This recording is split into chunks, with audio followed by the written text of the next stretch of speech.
Hai, selamat datang di Kulik Kupas Politik. Bersama saya Azahra yang akan menemani Sobat Kulik untuk mengobrol santai tapi serius dalam membahas dunia politik. Nah Sobat Kulik, politik bukan hanya urusan para pejabat pakai jas dan dasi. Politik itu sehari-hari, dekat sama kehidupan kita. Makanya Azahra di sini buat mengajak Sobat Kulik untuk bongkar-bongkar isu-isu politik. Apa yang lagi panas di pasaran dan perspektif yang tentunya sangat beragam.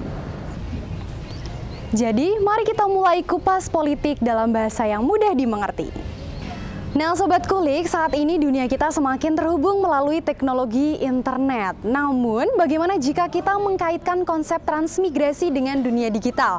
Nah pada kesempatan ini kita akan membahas bagaimana transmigrasi yang telah mengalami evolusi dalam bentuk kampanye yang memang memanfaatkan dunia digital. Untuk informasi selengkapnya akan dijelaskan oleh Apriani.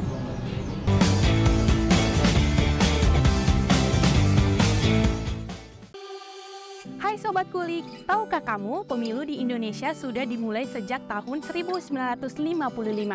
Nah sebelum pemilu pasti ada yang namanya kampanye. Ya, kampanye.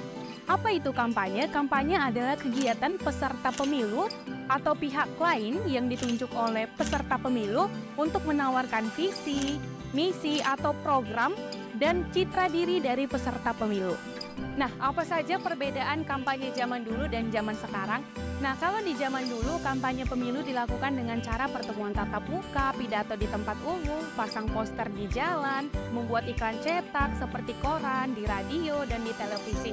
Nah, berbeda dengan zaman sekarang yang memanfaatkan kecanggihan teknologi seperti Facebook, Instagram, TikTok, YouTube, dan menggunakan iklan online, membuat video kampanye, wawancara di televisi, sampai nyewa buzzer. Dan podcast yang menjadi alat utama untuk menyampaikan pesan dan memperoleh suara dari masyarakat. Halo Sobat Kulik, Rubik Poli Insight udah terhubung nih sama Bapak Wasisto selaku pakar politik BRIN. Nah, Pak Wasisto ngebahas transmigrasi kampanye politik ke dunia digital nih Pak. Bagaimana sih pentingnya kehadiran teknologi atau sosial media dalam menyukseskan kampanye politik? Jadi kalau sebelumnya metode yang digunakan kampanye itu berbasis pada tempat ramai ya, misalnya mall, pasar, atau mungkin lapangan, tapi dengan adanya sosial media dan kemajuan teknologi yang kita rasakan sekarang itu, jangkauan pemilihnya bisa lebih luas. Jadi ini salah satu keuntungannya ya, jadi kita tidak lagi terhambat sekat geografis. Tampilan kampanye lebih menarik ya kalau kita bisa sandingkan dengan yang dulu. Kalau dulu kan lebih menawarkan pesan-pesan yang semacam normatif. Tapi kalau dengan adanya sosial media dan teknologi itu membuat pesan-pesan yang disampaikan itu lebih menarik, lebih enak dilihat, dan itu bisa langsung kena di pemikiran pemilih. Jadi dua hal itu yang bisa kita lihat. Maraknya kampanye digital nih Pak, kasih pesan dong atau saran kepada Sobat Kulik agar dapat memilih informasi yang diterima tentang banyaknya kampanye politik ini nih, biar nggak salah pilih. Sobat Kulik, jadi kalau misalnya mau mendalami kampanye digital itu jangan hanya bersumber pada satu kanal saja ya, atau satu channel saja ya, tapi bisa melihat beberapa channel lain. Karena memang kalau kita hanya berpaku pada satu channel, satu kanal informasi, itu rentan terkena disinformasi yang itu malah justru berdampak pada kitanya sendiri sebagai seorang pemilih. Wah Sobat Kulik nih perlu nih berpikir kritis ya Mas ya. Nah menarik sekali nih Sobat Kulik. Jadi gimana nih, kampanye politik mempengaruhi kamu nggak? Jangan salah pilih ya Sobat Kulik. Terima kasih Bapak Wasisto. Transmigrasi kampanye politik ke dunia digital adalah tren yang terus berkembang dalam politik modern. Kampanye politik digital telah mempengaruhi pemilih dan memicu perdebatan tentang pengawasan dan regulasi yang tepat. Dalam menghadapi masa depan yang semakin digital, penting bagi pemilih dan politisi untuk memahami implikasi dari pergeseran ini dan memastikan bahwa politik tetap berjalan dengan integritas. Sobat Kulik, jadilah pemilih yang cerdas. Aku Apri, sampai jumpa di episode Poli Insight selanjutnya. Bye!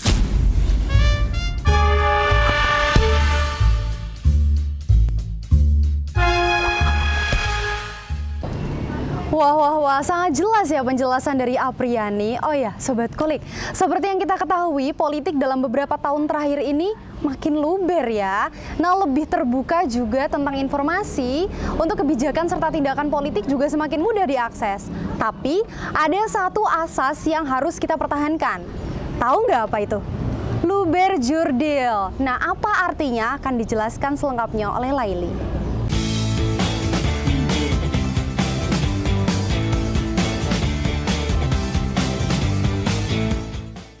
Halo Sobat Kulik, ketemu lagi sama aku Lala dalam Voli Informasi Politik. Sobat Kulik, pemilu semakin dekat nih. Suara-suara kita akan menjadi kekuatan yang mengarahkan masa depan negara ini. Inilah saatnya kita sebagai warga negara merayakan hak kita yang berharga, hak untuk memilih pemimpin kita, hak untuk membentuk arah politik dan kebijakan negara ini. Namun, dalam pemilihan ini, Sobat Kulik harus menerapkan asas pemilu. Jadi, asas ini ada dalam peraturan yang mengatur asas pemilu tertuang dalam Undang-Undang Republik Indonesia Nomor 3 Tahun 1999 tentang Pemilihan Umum. Asas tersebut digunakan dalam seluruh rangkaian pemilu legislatif dan eksekutif di Indonesia, termasuk pemilu 2024 mendatang. Asas-asas ini juga dirumuskan secara eksplisit dalam peraturan perundang-undangan menurut Undang-Undang Pasal 2 Nomor 7 Tahun 2017. Nah, Sobat Kulik udah tahu belum asas apa itu? Asas pemilu yang aku maksud adalah asas luber jurdil. Apa sih luber jurdil itu? Nah, asas luber yang merupakan singkatan dari langsung, umum, bebas, dan rahasia telah ada sejak zaman Orde Baru. Selanjutnya, di era reformasi muncul juga asas jurdil yang merupakan singkatan dari jujur dan adil. Nah, makna dari asas itu akan aku jelasin satu-satu. Jadi, tonton terus Voli ya, kita langsung ke asas yang pertama. Asas langsung. Dalam asas ini, pemilih memberikan suaranya langsung tanpa ada perantara atau diwakilkan oleh siapapun.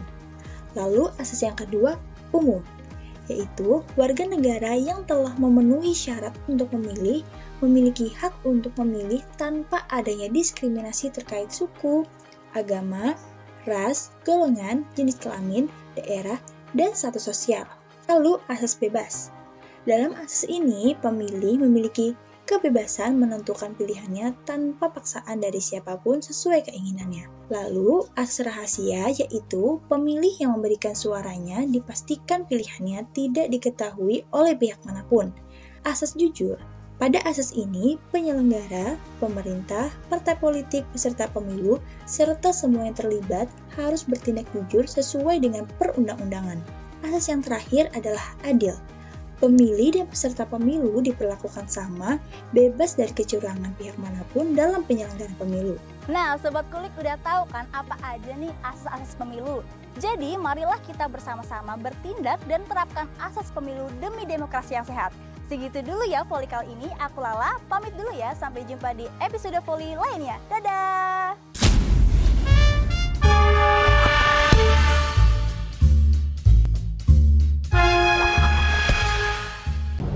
Nah, sekarang setelah kita membicarakan politik yang makin luber dan asas luber jurdil tadi, mari kita jembatani pembicaraan kita ke topik selanjutnya yang tentunya nggak kalah menarik.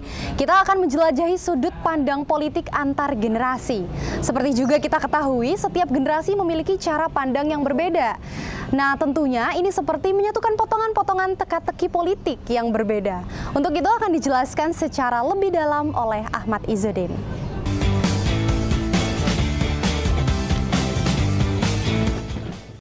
Hai Sobat Kulik, kembali lagi di Perspektif Politik. Nah Sobat Kulik, anak muda merupakan generasi penerus yang diharapkan dapat membawa Indonesia menjadi bangsa yang lebih maju. Karenanya, anak muda memiliki peran penting untuk menentukan nasib Indonesia melalui politik. Suara anak muda juga sangat diperlukan dalam pemilu 2024 nanti loh Sobat Kulik. Mengapa demikian? Sebab lebih dari 50% peserta pemilu berasal dari anak muda yang saat ini kita kenal dengan sebutan milenial dan Gen Z. Namun, bagaimana sih tanggapan anak muda khususnya Gen Z terhadap politik di Indonesia? Apakah mereka tertarik atau kurang peduli? Yuk kita simak perspektif dari Sobat Kulik berikut ini.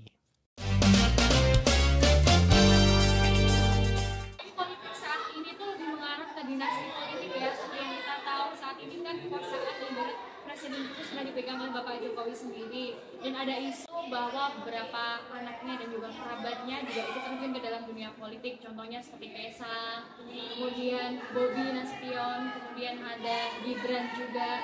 Menurut saya sekarang kondisi lebih ke arah dinasti politik sih. Politik itu sesuatu yang seru ya, karena dengan mempelajari politik kita bisa menentukan nasib bangsa Indonesia ini ke depannya. Dan menurut aku Gen Z itu harus tertarik sih sama politik, karena dalam pemilu 2024 nanti partisipasi Gen Z itu sangat diperlukan, karena sebanyak lebih dari 50% penyumbang suara itu adalah Gen Z. Seru ya, soalnya ini juga tahun pertama saya untuk nyoblos memilih presiden dan wakil presiden. Jadi kayak ya saya harus ngikutin perkembangan visi misi dari mereka, terus pergerakan dari mereka itu kayak bagaimana. Seru aja sih, apalagi di berita-berita itu kan juga kayak terdapat banyak pro dan kontra dengan adanya politik tahun ini. Pandangan saya terhadap politik di Indonesia ini mungkin sekarang buat anak-anak muda sudah mulai banyak ya, mungkin kader-kader partai, bahkan mulai dari artis-artis sampai anak-anak muda. Jadi menurut saya ada kemajuan dari politik-politik yang ada di Indonesia.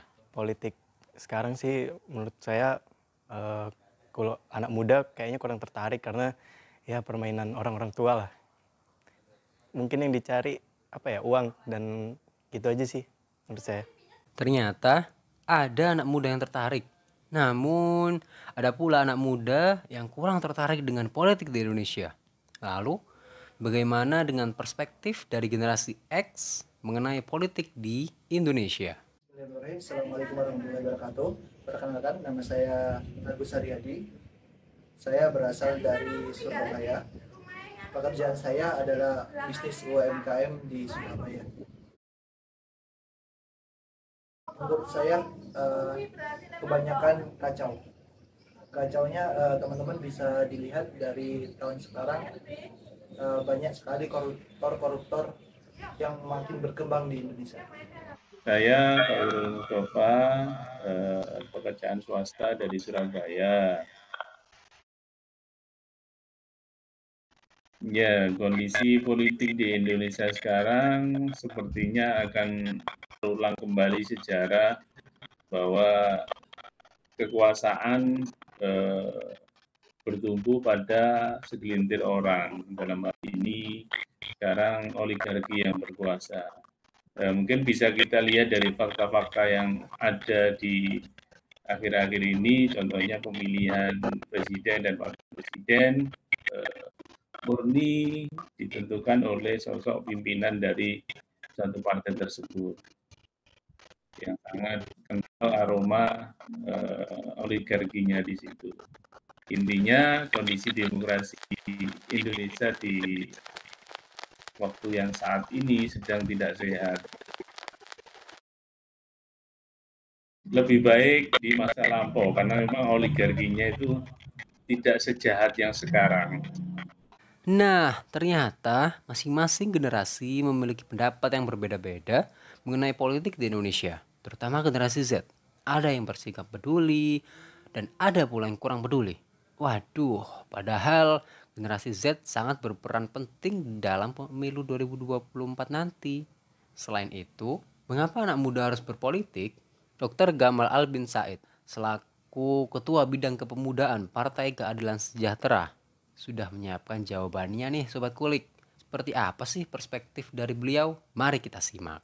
Pada kesempatan kali ini saya juga ingin berbagi kawan-kawan, kenapa kita anak muda harus berpolitik. Tahun 2018 saya diundang ke rumah Eyang Habibie. Ketika itu saya ingat beliau pernah mengatakan tanya kepada saya, Gamal, kenapa kamu buat program berobat dengan sampah? Setelah saya jawab, beliau menambahkan, why? Because you are not blind. You care about them is the beginning of everything. Jadi Eyang Habibie waktu itu menunjukkan bahwa empati kita itu adalah hal yang membuat kita melakukan sebuah perubahan nyata di tengah-tengah masyarakat ya. Dan bahkan Eyang Habibie waktu itu mengatakan ya, I'm not a politician. Ini kata Eyang Habibie. I survive in politics ya. Nah, jadi I'm survive in politics, but I'm not politician. I'm a technocrat. Yang Habibie mengatakan bahwa apapun profesi kita, peran kita, tugas kita, kita juga bisa survive dalam menghadirkan sebuah perubahan nyata di dunia politik. Dan saya pikir itu menjadi salah satu peran penting hari ini ya. Dan saya pun sebagai seorang sosiopreneur melihat bahwa dalam konteks, jadi tidak ada tentakel yang lebih besar dibandingkan politik untuk menghadirkan sebuah perubahan.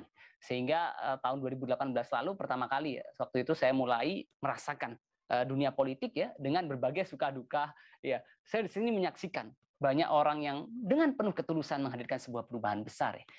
Di dunia politik pun mungkin kita saksikan ada orang-orang yang tidak menjaga integritas dan lain sebagainya. Ada orang-orang yang betul-betul punya kapasitas kompetensi ya. Dan ada juga mungkin yang tidak punya ketulusan niat untuk menghadirkan perubahan. Tapi satu hal yang penting saya pikir adalah bagaimana kita generasi muda menunjukkan bahwa ketulusan, kerja keras, dan integritas itu harus dihormati, dihargai dalam perjuangan politik kita. Bagi generasi muda yang ingin masuk dan berjuang dalam dunia politik, ada dua istilah politisi muda kalau kita baca di berbagai literatur. Pertama adalah princelings. Princeling itu adalah ketika generasi muda itu adalah bagian dari yang keluarga orang tuanya, ayahnya, ya, atau generasi sebelumnya adalah seorang politisi. Ya.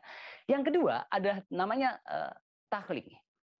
Tackling adalah orang anak muda yang dia bergerak di sayap kepemudaan, di organisasi mahasiswa, berteriak dengan lantang, agresif, dan lain sebagainya. Yang kadang banyak di antara mereka akhirnya tidak mampu menembus ya batas-batas politik ya, dan terjebak dalam organisasi-organisasi itu, dan dalam literatur ini disebutkan jika dia bertemu ya dengan senior politik atau politik senior yang bisa mengajaknya tumbuh, dia akan tumbuh. Tapi saya tidak percaya bahwa hanya ada dua jenis politisi itu. Saya percaya ada jenis politisi muda yang ketiga, yaitu irresistible young politician, yaitu politisi muda yang dia terlalu menarik untuk ditolak, ya, karena dia membangun kompetensi, portofolio, prestasi, dan pengakuan publik yang membuat dia begitu powerful, punya bargaining kompetitif untuk bisa menghadirkan berbagai perubahan nyata di tengah-tengah masyarakat. Banyak orang mengatakan bahwa kita generasi muda adalah orang-orang yang apatis. I don't think so. Ya. We cannot simply blame the youth. Ya. Kita nggak bisa menyalahkan generasi muda. The system inhibit, discourage young people ya, to get in the system. Jadi saya ingin katakan bahwa kita generasi muda itu tidak apatis. Ya. Tetapi sistem sekarang tidak membantu generasi muda untuk mampu melakukan perjuangan-perjuangan politik. Dan saya pikir itu adalah hal yang kami sedang upayakan untuk menghadirkan sebuah perubahan besar, kawan-kawan. Yaitu bagaimana sistem itu memfasilitasi, mendorong, memberikan, bukan hanya memberikan kuota kepada generasi muda, tetapi lebih jauh dari itu, yaitu menghadirkan dukungan kepada generasi muda untuk mampu kompetitif dan menghadirkan sebuah pemenangan-pemenangan dalam berbagai kontestasi dan peran-peran politik yang lebih optimal ke depan. Ya. Banyak hal yang bisa kalau kita saksikan berbagai negara dunia ya. Mary Black di Inggris bayangkan menjadi anggota legislatif di usia 19 tahun. Ya. Lalu ada juga di Uganda yang di usia 18 tahun. Kita kenal Sana Maria. Ya. Lalu ada juga Luigi Di Maio menjadi Perdana Menteri Italia di usia 31 tahun, menjadi Menteri Luar Negeri di usia 33 tahun. Ya. Volodymyr Groisman, dan lain sebagainya. Ya. Jadi banyak sekali generasi-generasi muda di berbagai wilayah dunia yang sekarang mengambil alih kekuasaan. Jadi millennial take over. Dan itu adalah pesan yang kita bawa hari ini. Bahwa kita generasi muda tidak boleh menjadi objek politik. Tapi ide kita, gagasan kita, narasi kita harus bergemuruh di panggung demokrasi Indonesia. Kawanku semuanya, tentu kita sebagai generasi muda punya banyak pembelajaran kesalahan. Tapi saya ingin katakan ya, generasi muda itu kita harus menjadi orang yang resilient, be a resilient leader. Saat kita salah, kita perbaiki. Kita jatuh, kita bangkit lagi. Kita gagal, kita coba lagi. Saya ingin katakan bahwa tugas kita bukan sekedar memenangkan kontestasi politik, tapi juga menginspirasi generasi muda untuk mampu berpolitik dengan santun, bijak, dan berkarakter. Sebagai anak muda, kita tidak seharusnya tutup mata terhadap realita politik di Indonesia. Jadi, Sobat Kulik, yuk kita harus ikut andil dalam berpolitik dan bersuara dalam pemilu 2024 demi Indonesia yang lebih baik. Sampai bertemu di rubrik perspektif berikutnya. See you, Sobat Kulik.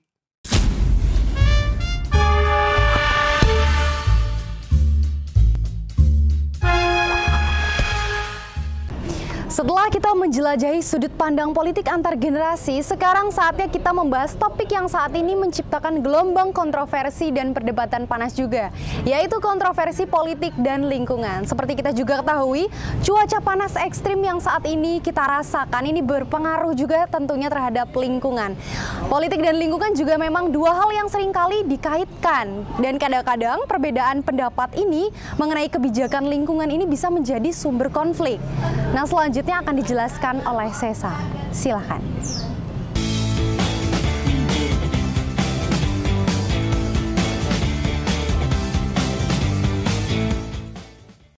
Hai Sobat Kulik, selamat datang di PB, Politik dan Bumi Kita. Mari kita jernihkan pandangan tentang bagaimana politik dan cuaca lingkungan yang saat ini memang sedang ekstrim panasnya. Dan juga apa kaitannya dalam realitas kita yang semakin kompleks.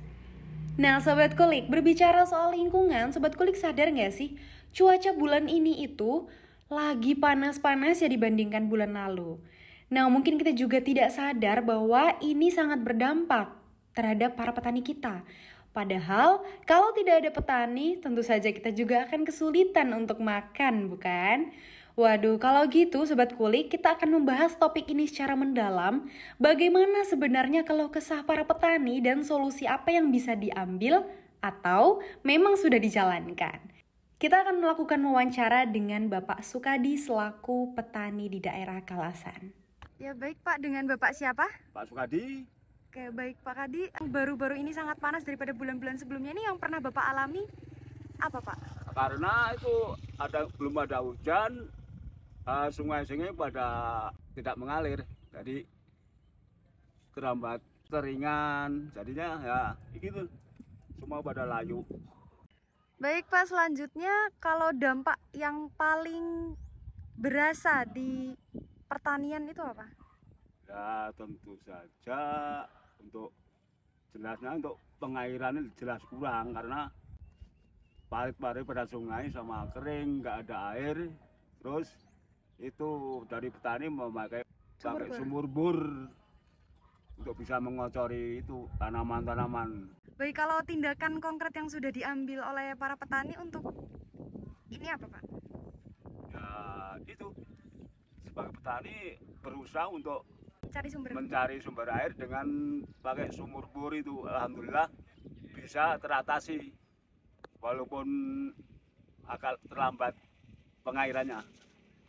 Baik, kalau dari pemerintah setempat sudah ada yang dilakukan belum Pak terkait ini? Dan harapan Bapak mungkin ada harapan? Kalau dari pemerintah ini belum ada sih. Ya dari petani harus mengharapkan itu bantuan dari pemerintah untuk mencari solusinya biar pengairannya biar agak lancar. Oh iya, pupuknya juga belum ada, sama obat-obatan belum ada bantuan ini. Terima kasih banyak Pak. Terima kasih. Baik, gimana tadi Sobat Kulik? Kita telah berbincang mendalam tentang konflik lingkungan yang muncul akibat cuaca ekstrim dan bagaimana ini berdampak besar pada para petani. Nah, kita sebagai masyarakat juga harus mencoba memahami situasi saat ini agar lebih paham tentang urgensi perubahan dalam kebijakan dan tindakan pemerintah. Juga jika bisa, kita ikut serta membantu.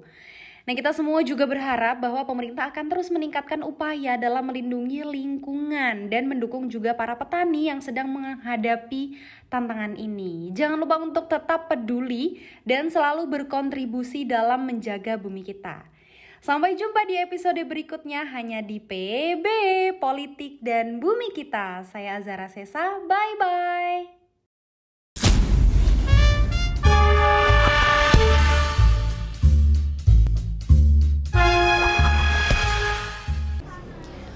Publik dikejutkan atas putusan MK dan terpilihnya putra bungsu Jokowi, Kaesang, sebagai Ketua Umum PSI. Ada pula putra sulungnya Jokowi juga berhasil menjadi cawapres dan mendampingi Prabowo untuk Pilpres 2024. Sementara itu, gugatan batas usia capres-cawapres yang kini tengah bergulir di MK disebut sebagai tujuan meloloskan sosok tertentu. Waduh, sebenarnya ada apa dengan MK dan apa itu dinasti politik? Selanjutnya akan dijelaskan oleh Bayu. Silakan.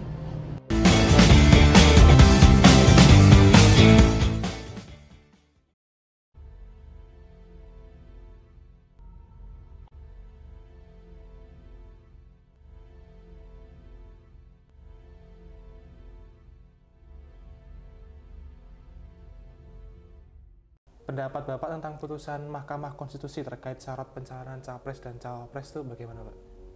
Oke, kalau kita bicara soal putusan MK ya, itu secara politik sebenarnya menyalahi prosedur dalam pengertian harusnya yang membuat keputusan itu bukan MK tetapi DPR. Oh ya. Jadi syarat pencalonan karena MK itu apa istilahnya bertugas untuk menyelesaikan konflik ya mengadili undang-undang dalam hubungannya dengan Undang-Undang Dasar. Dan dalam hal ini tidak ada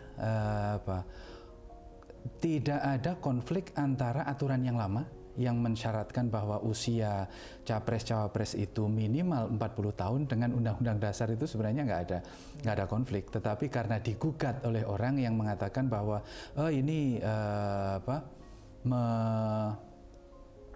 melanggar hak atau menutupi hak orang-orang yang warga negara yang usianya di bawah 40 tahun, maka itu dibawa ke MK. Dan sebenarnya juga tidak ada urgensi, kedaruratannya tidak ada. Tidak ada bahaya yang akan terjadi seandainya aturan itu berjalan sebagaimana biasa. Nah, oleh karena itu dalam hal ini memang ada persoalan begini, bahwa akhirnya MK itu dilihat sebagai lembaga yang nyerempet urusan politik. Jadi maksud Bapak untuk yang perubahan hukum ini ya, itu merupakan kepentingan politik bukan kepentingan hukum, Pak?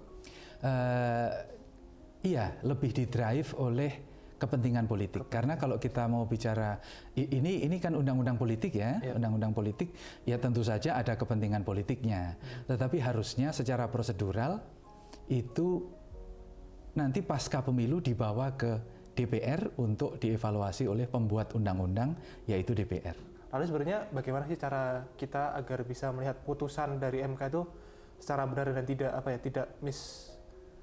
mis atau salah paham gitu. Sebenarnya apa yang perlu kita lihat dari putusan itu gitu. Oke.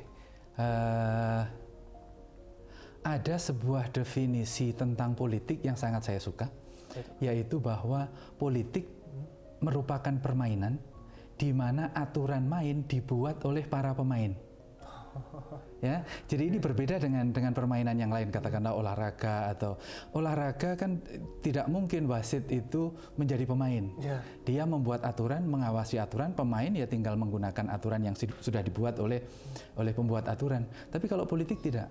Politik itu pemainnya ya politisi, yang membuat aturan ya politisi, pengawasnya juga politisi. Sehingga permainan politik itu tidak hanya pertarungan kekuatan politik. Misalnya mobilisasi pemilu atau mencari calon yang paling unggul, tidak. Tetapi juga bagaimana merekayasa permainan politik supaya menguntungkan kelompoknya. Kalau dari efek demokrasi untuk kedepannya di negara kita menurut Bapak akan bagaimana? Oke, sebelum saya masuk ke dampak demokrasi ya, saya ingin menambahkan terkait dengan bagaimana cara kita membaca putusan MK. Yang pertama, bacaan umum ya, yang bisa atau yang mudah dimengerti oleh masyarakat awam itu bacaan hukum. Bacaan hukum terkait dengan tindakan MK. Jadi MK ini atau para hakim MK telah melakukan kesalahan dengan masuk ke ruang politik.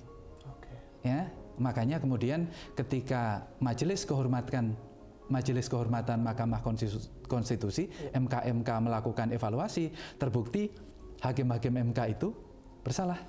Ya, dan bahkan ketuanya itu dicopot. Benar. Ya, tetapi ini bacaan yang paling awam ya, bahwa ini bersalah. Tetapi bacaan yang lebih tinggi adalah bacaan tadi itu, bahwa sebenarnya dalam konteks MK sekalipun dimensi politik itu tidak bisa dihilangkan.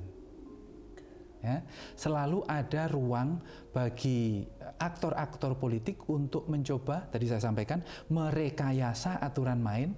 Salah satunya adalah di ruang Mahkamah Konstitusi. Ya, dampak dari putusan MK ini apa? Nah, demokrasi itu punya dua dimensi. Demokrasi sebagai alat untuk mencapai tujuan tertentu, dan demokrasi sebagai ritual yang harus dijalani tanpa harus berpikir ini ada manfaatnya atau tidak. Pertama, demokrasi sebagai alat untuk mencapai tujuan tertentu. Nah, dalam hal ini kita bisa memahami apa yang dilakukan oleh geng Pak Jokowi dalam konteks geopolitik ekonomi tadi itu ya, bahwa kita bicara demokrasi yang kita rekayasa sedemikian rupa dalam rangka melahirkan Indonesia Emas 2045. Jadi merekayasa permainan ini dalam rangka untuk mencapai tujuan yang dianggap baik. Gitu ya. Ini satu paham demokrasi yang disebut sebagai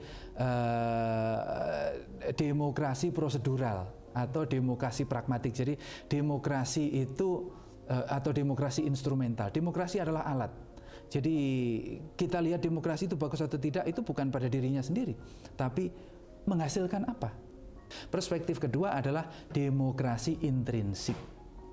Demokrasi intrinsik itu mengatakan bahwa demokrasi merupakan alat yang terbaik untuk membina kehidupan politik.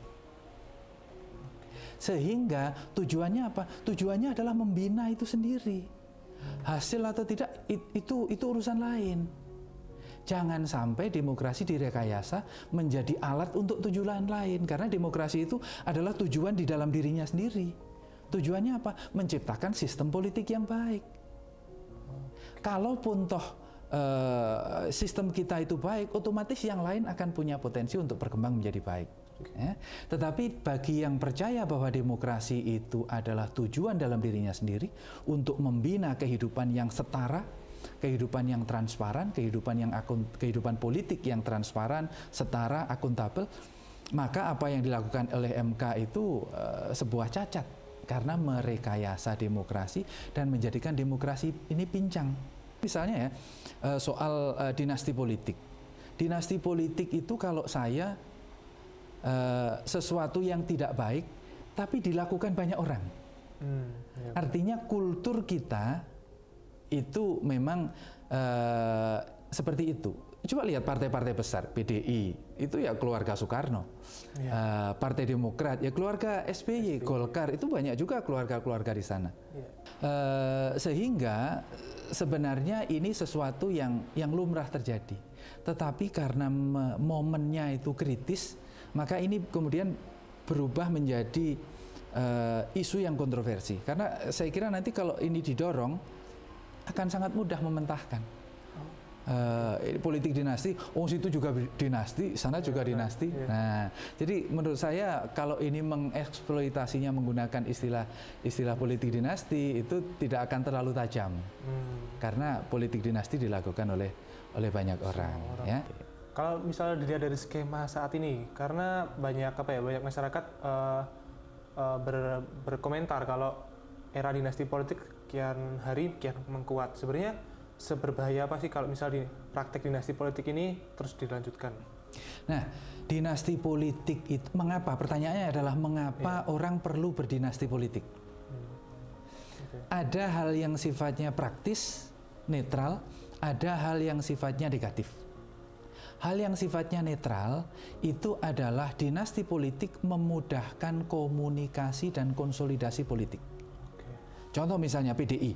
Kalau yang memimpin PDI bukan keluarga Soekarno, maka akan terlalu banyak kelompok yang harus berkompetisi dan bernegosiasi siapa yang harus terpilih. Tapi kalau ini dari keluarga Soekarno, kita sepakat karena ada sejarah. Dan ini kadangkala bukan soal kompetensi, ini soal komunikasi, komunikasi dan konsolidasi. Makanya partai-partai politik yang ada itu selalu dikuasai oleh keluarga pendirinya. Itu salah satu manfaat praktisnya adalah mereka membantu mengkonsolidasikan dan mengkomunikasikan persoalan-persoalan di partai ini. Gitu ya. Kemudian yang kedua ada hal yang sifatnya negatif. Tentu ini menutup apa yang disebut sebagai meritokrasi. Meritokrasi itu adalah budaya politik atau budaya organisasi yang mengedepankan orang yang berprestasi. Siapapun yang berprestasi silahkan maju ke depan.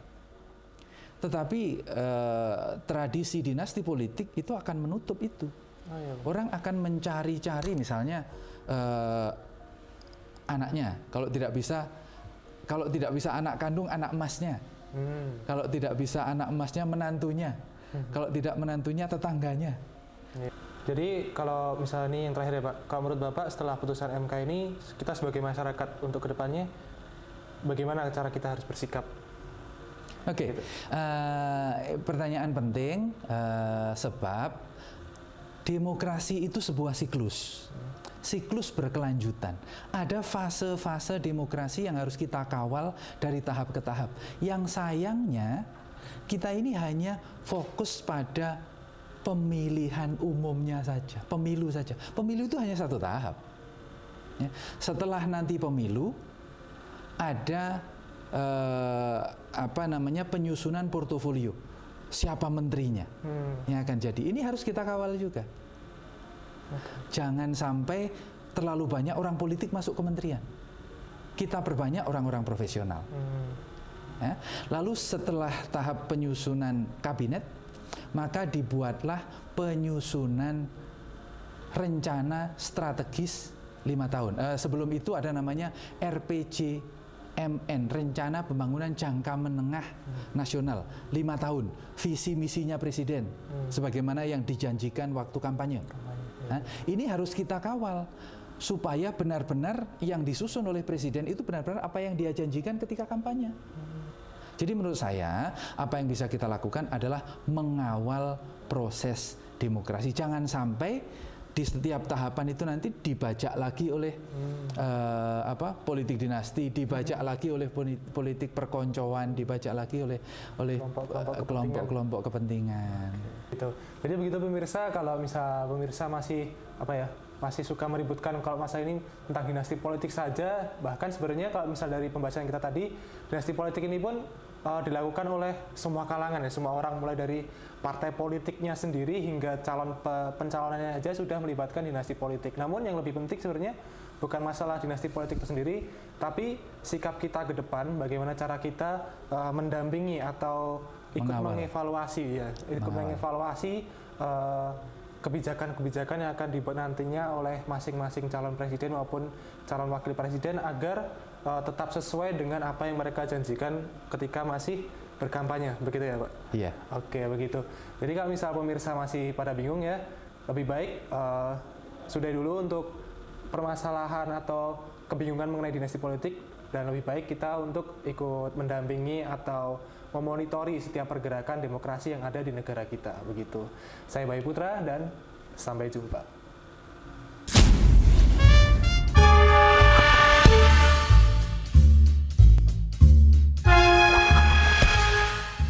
Baik Sobat Kulik, kita sudah memahami berbagai isu politik termasuk juga hubungannya dengan Mahkamah Konstitusi. Mari kita perluas wawasan kita dengan berbagai tips dalam dunia politik yang mungkin bisa membantu kita semua. Politik memang tidak selalu mudah dimengerti, tetapi dengan beberapa panduan sederhana mungkin kita bisa lebih siap dan juga mempengaruhi perubahan. Untuk informasinya akan dijelaskan oleh Selvi.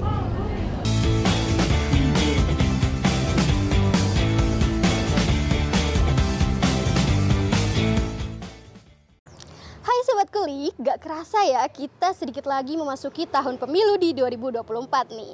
Duh, pemilu sudah mau dekat. Tapi Sobat Kulik masih ada yang bingung mau pilih siapa?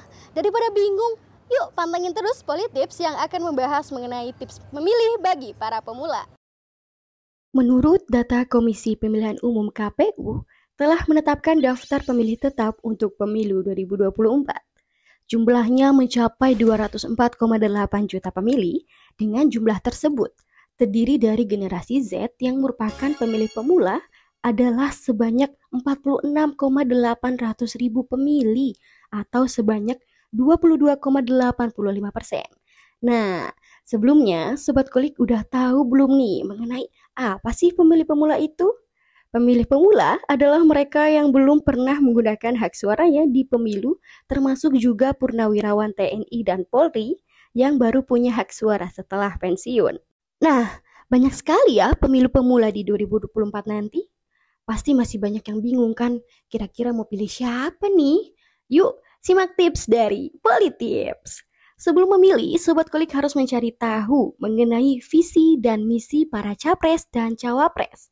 Dan mempertimbangkan kira-kira mana yang sekiranya bisa direalisasikan. Selanjutnya, kalian harus mempertimbangkan aspek integritas dan kapabilitas calon-calon dalam pilkada. Bisa dilihat dari latar belakang pendidikan, apakah sesuai dengan tugas yang akan dijalankan. Selain itu, Sobat Kulik harus lihat rekam jejak para calon pemimpin, apakah pernah melakukan tindak pidana sebelumnya, atau malah pernah memberikan janji namun tidak terrealisasikan. Pilihlah calon pemimpin yang memiliki program kerja yang terukur dan paham permasalahan sosial yang ada, serta menawarkan solusi, bukan sekedar program kerja untuk menarik simpati publik nih. Dan harus lebih kritis karena marak hoaks dan kampanye hitam menjelang 2024. Eits, satu lagi, jangan golput. Ingat, pilihan kita menentukan kesejahteraan masa depan pembangunan daerah kita. Saya Selfie, pamit undur diri, sampai jumpa di Politips episode berikutnya. Bye-bye!